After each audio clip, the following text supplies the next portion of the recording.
চীন খুব মানে সেফ একটা ফ্রেন্ডশিপ রুল বজায় রাখছে, আম, যেটা আমি বাংলাদেশ এবং মিয়ানমারের উদাহরণ দিয়ে বলতে পারি। যে চীনের সাথে কিন্তু বাংলাদেশেরও ব্যবসা আছে, আমরাও তাদের কাছ থেকে সমরাস্ত্র কিনি, চীনের কাছ থেকে আবার মিয়ানমারও সমরাস্ত্র কিনছে।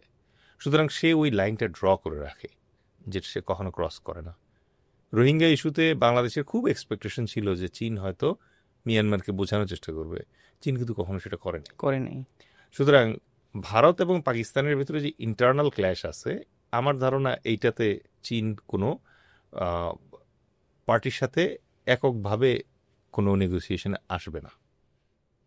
এবং চীন এবং ভারত যেহেতু এখন কাছাকাছি আসছে, আমি বরং পজিটিভটাই নেওয়ার চেষ্টা করব যে চীনের প্রভাবের কারণে এখন বরং ভারত এবং পাকিস্তানের ভিতরে রিলেশনটা একটু ঠান্ডা হওয়ার সুযোগ আছে, সম্ভাবনা আছে। কারণ যেই বাঁধগুলো আহ, মানে ভারত খুলে দেওয়ার চেষ্টা করছে, অথবা যেই নদীতে বাঁধ দেওয়ার চেষ্টা করছে, ইন্ডাস্ট্রিটির কথা বলছি, তাদের অনেকগুলোর উৎস কিন্তু আবার চায়নায়। এক্স্যাক্টলি। সুতরাং চায়না আবার ওখান থেকে প্রেশার ক্রিয়েট করতে পারতেছে, সো এখানে একটা ব্যালেন্স ক্রিয়েট হওয়ার সুযোগ এবং সম্ভাবনা আছে।